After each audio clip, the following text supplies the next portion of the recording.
네 번째 물건입니다. 이것도 공장입니다.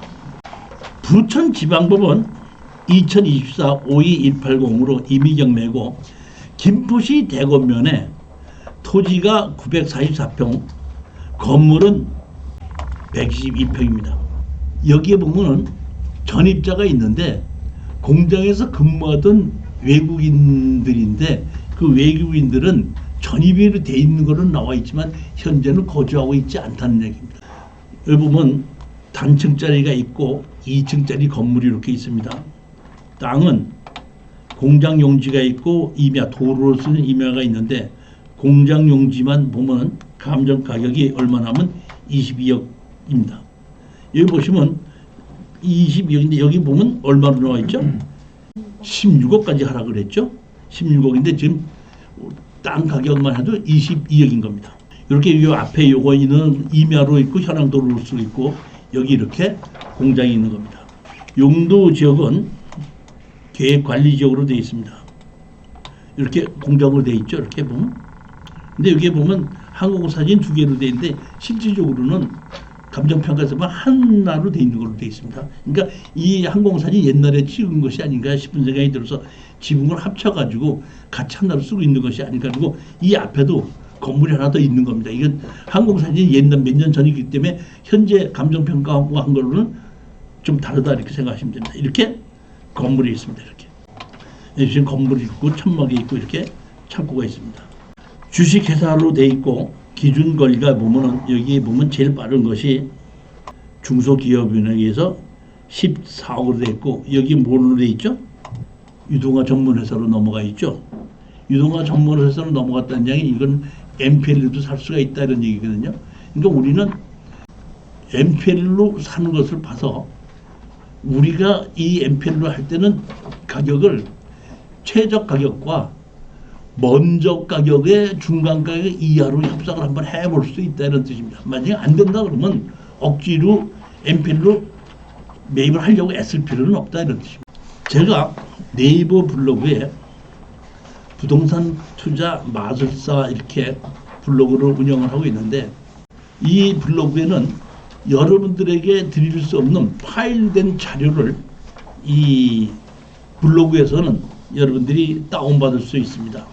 여기 보시면 블로그에서는 제가 보도 자료가 있고 소송 자료가 이렇게 있어서 소송 자료에 들어가게끔 되면 소송했던 판결물에 대한 것이 계속해서 있고 그 다음에 보도 자료에 보면 그때그때 농림축산식품부나 국토교통부에서 발표한 것을 제가 거기로 올려놨기 때문에 거기서 다운받을 수 있게끔 만들어놨으니까 여러분들이 그런 그 자료를 다운받고 싶다 하실 때는 블로그에 이게 가입을 하시게끔 되면은 그 제가 블로그에다 뭘 올리면 아마 여러분들한테 뭐뭐 올렸다고 문자가 갈 겁니다. 그러면 필요한 경우에 들어오셔서 다운받으시면 됩니다.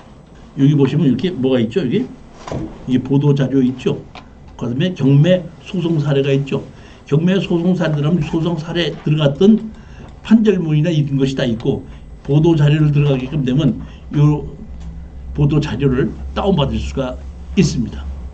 이 보도 자료는 파일로 만들어놨고 여기 이 현재 경매 소송 사례는 캡처를 해서 올려놨는데 제가 이제 시간이 나게끔 되면 다시 그 소송 사례를 다 정리하게끔 되면은 파일로 다시 올려놓으려고 생각 중에 있습니다. 지금 그렇게 해서 여러분들이 소송을 했던 내용을 정확하게 알고 답변했던 내용을 알게끔 되려면은 동영상으로는 알 수가 없어요. 자료를 봐야 되기 때문에 그럴 때 한번 여기로 들어가서 보시면 된다 이런 얘기입니다.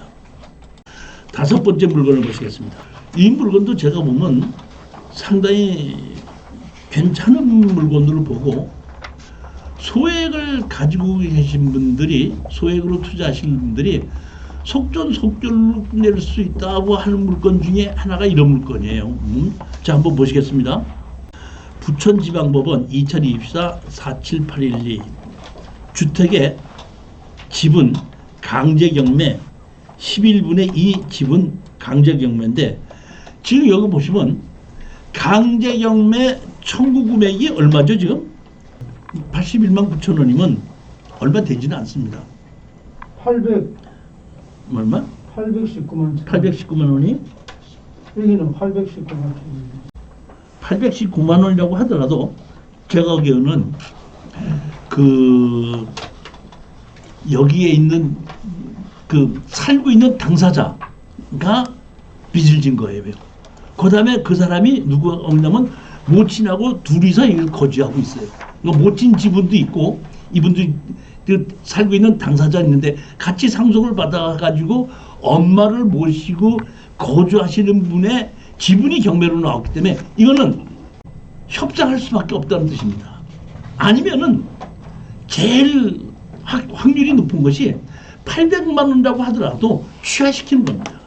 제일 작게 해결할 수 있는 것이 자기라는 왜 취하가 되냐면은 다른 형제가 빚을 졌다 그러면 그 내가 살고 있는 사람이 다른 형제의 빚을 대신 갚아주는 거거든요. 그렇죠? 내가 살고 있으면서 내 빚인데 내 빚이 800만 원이라면 내가 엄마 모시고 그 자리에서 그 집에서 계속 살려면 내가 800만 원 갚아야 될 거 아니에요. 그렇기 때문에 이거는 제가 보기에는 취하될 확률이 가장 높은 것이 이런 거예요. 공유자 들어올 수도. 공유자 우선 매수 들어올 수도 있지만은 아니 800만 원을 가지고 취하를 시켜야지 공유자 우선 매수로 자기가 3,600만 원을 가지고 다른 형제들이 3,600만 원 투자할 이유가 뭐가 있겠느냐 이런 얘기예요. 그러면 엄마가 3,600만 원을 투자하겠냐 이런 뜻입니다. 그러니까 이런 것이 가장 뭐라 했죠? 취하시킨다 그랬죠. 그러면 자 보십시다. 제가 먼저 주에 특수경매 강의했죠. 특수경매 강의할 때 제일 먼저 제가 설명드린 것이 뭐랬죠? 지분을 했죠. 그러면 제가 지분 강의할 때 항상 제가 뭐냐면 지르지 말으라고 얘기하죠. 근데 지르지 말아야 되는데 질러야 될 때도 있다고 얘기했죠. 언제예요? 그게 언제예요? 내가 잔금 낼 필요가 없을 때.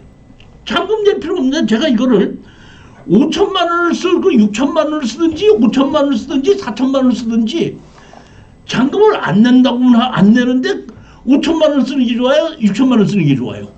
그렇지 않습니까? 이거는 그럴 확률이 높다 이런 뜻입니다. 그렇게 되는 확률이에요. 자, 한번 물건을 보시겠습니다. 여기 보시면 단층으로 돼 있고 도로 대지가 있죠. 1층 집에 도로 한 필지, 대지 한 필지입니다. 여기 보시면 이렇게 한 필지가 있고 여기 뭐야? 도로로 된 것이 한 필지가 있습니다. 이렇게 집이 있습니다. 용도 지역은 뭐죠? 계획관리 지역이죠. 이렇게 단층 집이 지어진 겁니다. 여기 보시면 이명의, 이보 누구, 이상의, 이경의, 이효차 이렇게 되는데 차 누구가 보면 모친이죠. 보면 41년생. 그리고 이상이가 누구예요? 경매 당사자죠. 그러니까 이분하고 두 명이 이 집에서 건조하고 나머지 상속받았지만은 여기서 살고 있지 않은 분들이에요. 그러니까 당사자라는 뜻입니다.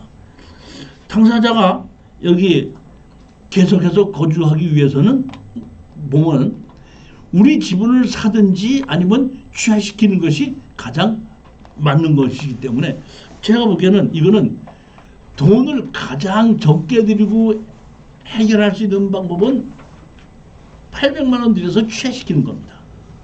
그럴 가능성이 가장 높기 때문에 우리는 낙찰 이명희 명의로 2,600만 원 되네요.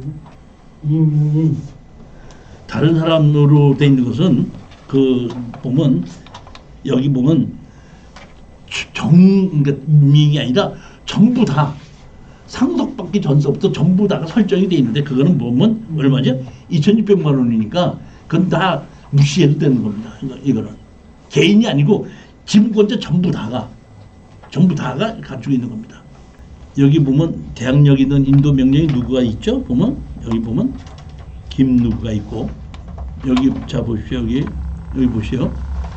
소유자 누구의 모친 차 누구가 건물로 하고 있다니까 이 누구와 모친 둘이서 이 집에서 거주하고 있다고 여기 뭐에 정확하게 나와 있고 제가 보기에는 이 사람은 여기 누구의 자녀 아닌가 싶은 생각이 듭니다. 이게 그거는 아무 걱정하지 마시고 이거는 아마 취하될 것이다 이렇게 생각하시고 입찰 보증금만을 가지고 마련해서 입찰에 들어갔다가 어느 정도 기다리면 아마 연락이 오면은 취하를 시켜달라고 동의서를 해달라고 연락이 오면은 몇백만 원 받고 취하 동의를 해주면은 잔금 낼 일도 없이 등기 이전할 일도 없이 취등록세 낼 일도 없이 그냥 끝나는 물건이라고 보시면 됩니다.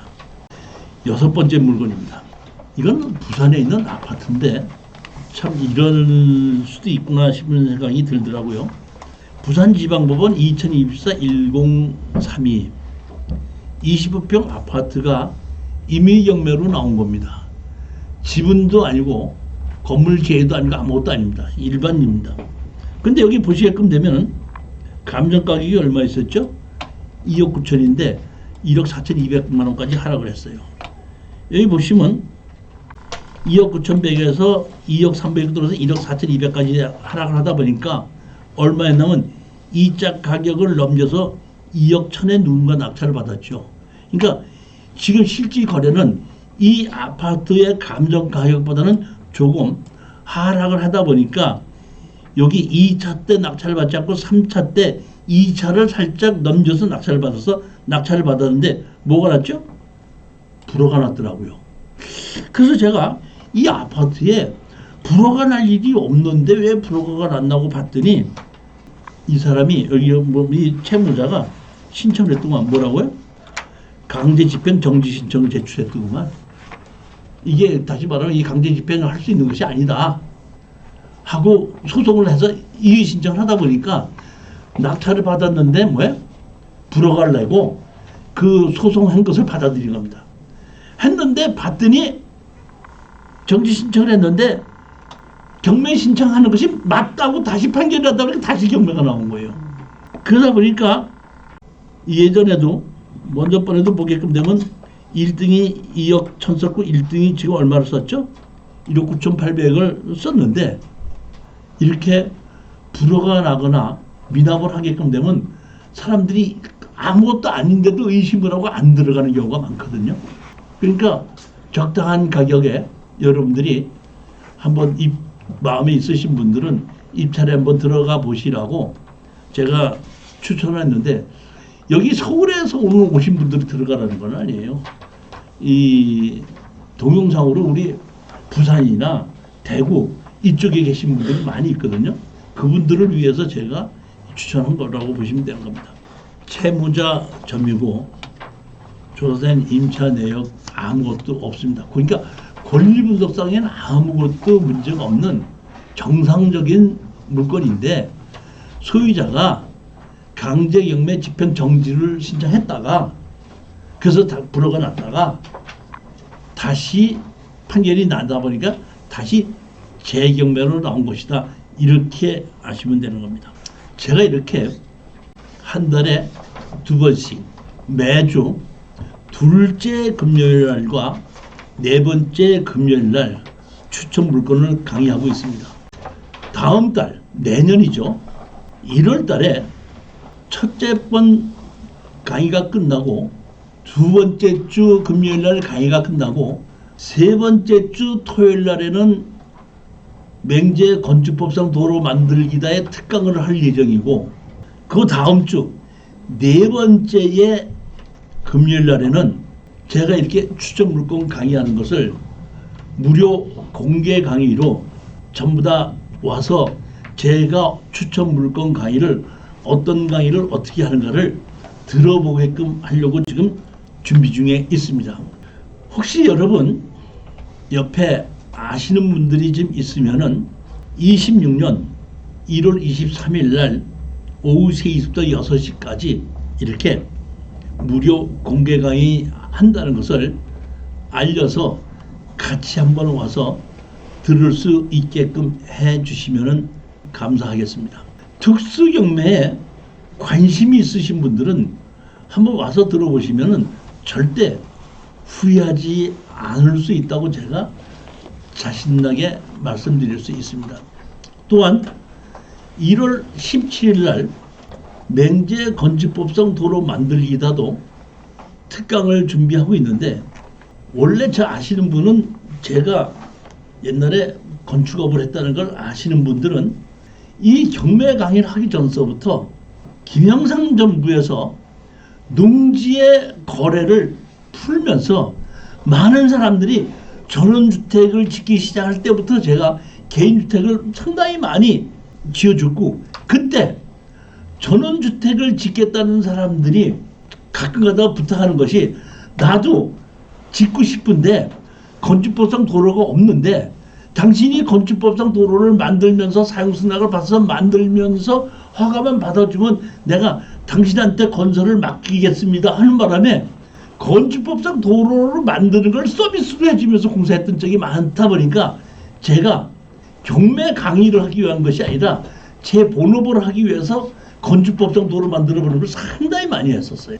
그러다가 IMF가 나면서 제가 경매 강의에 하는 걸로 만들어졌고, 그때 경매 강의에서 건축법상 도로가 없는 것이 아니라 지적법상 도로가 없고 가격이 하락하는 토지가 상당히 많은 것을 보고, 제가 건축법상 도로가 이런 거고 건축허가를 받을 때는 이런 조건, 반드시 건축법에 의한 4m 이상의 사람과 자동차가 다닐 수 있는 도로가 없어도 건축허가를 받을 수 있는 방법이 많다는 걸 알고 제가 거기에 대해서 강의를 하기를 시작한 건데, 이번 17일 날에는 그 강의를 할 거고 23일 날에는 추천 물건 강의를 할 겁니다.